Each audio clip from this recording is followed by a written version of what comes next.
விதைச்சு விட்டது. மாண்புமிகு தமிழ்நாட்டின் முதலமைச்சரையும் துணை முதலமைச்சரையும் கார்த்திகா பார்த்திருக்காங்க. மாண்புமிகு தமிழ்நாட்டின் முதலமைச்சர் அவர்கள் மாண்புமிகு துணை முதல்வர் அவர்கள் 25 லட்சம் ரூபாய் கொடுத்திருக்காங்க. 25 லட்சம் ரூபாய்ங்கிறது அவங்களை உற்சாகப்படுத்துறதுக்கு ஊக்கப்படுத்துறதுக்கு கொடுக்கும் போது உன்னோட தேவை என்னமா அப்படி எல்லாம் கேட்டிருக்காங்க. இப்ப கார்த்திகா என்ன சொல்லிருக்குன்னா, 4.5 வருஷத்துல திமுக ஆட்சிக்கு வந்தோன்னு நிறைய நல்லது எங்க ஊருக்கு நடக்குது சொல்லிருக்காங்க. சரிமா, உன்னோட தேவை என்னமான்னு கேட்டுருக்காங்க.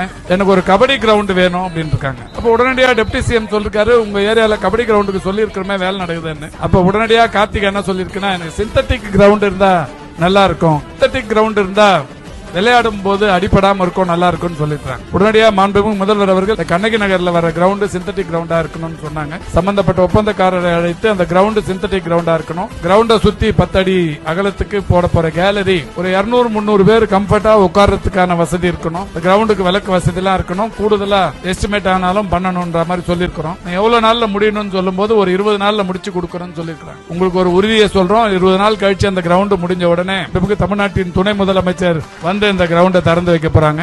கார்த்திகாவின் தாத்தா அன்பிற்கினிய சிக்கல்ராஜை திமுகவில் இருக்கிற யாருமே மறக்க முடியாது. 80களின் இறுதிகளில் தொடங்கி 90களின் தொடக்கத்திலிருந்து 2010 வரை அறிவாலயத்தில் தொண்டரணியின் பாதுகாவலர் சிக்கல்ராஜ். அந்த சிக்கல்ராஜ் அண்ணா அறிவாலயத்தின் பாதுகாவலர் என்பதை கடந்து தொண்டர்களின் பாதுகாவலராகவே இருந்தார். நிச்சயமா எதிர்காலத்தில் உலக புகழை நிச்சயம் என் இனிய நண்பர் சிக்கல்ராஜின் பேத்தி கார்த்திகா பெறுவார். நான் கார்த்திகா, கண்ணகி நகர். தமிழ்நாடு முதலமைச்சரும் துணை முதலமைச்சரும் நமக்கு நிறைய நல்லது செஞ்சிட்டு இருக்காங்க. நம்ம இத இன்னும் சீரும் சிறப்புமா நம்மளோட கண்ணகி நகரை வச்சு இந்த மாதிரி வர உதவிகளை கரெக்டா யூஸ் பண்ணி எஜுகேஷன்லயும் ஸ்போர்ட்ஸ்லயும் எல்லா துறைகள்லயும் நம்ம ஜெயிச்சு காட்டினாதான் நம்ம கண்ணகி நகரோட பேர் இன்னமும் அப்படியே உயரத்துக்கு போயிட்டு இருக்கோம். நம்ம எல்லாரும் சேர்ந்துதான் இதை பண்ணணும்.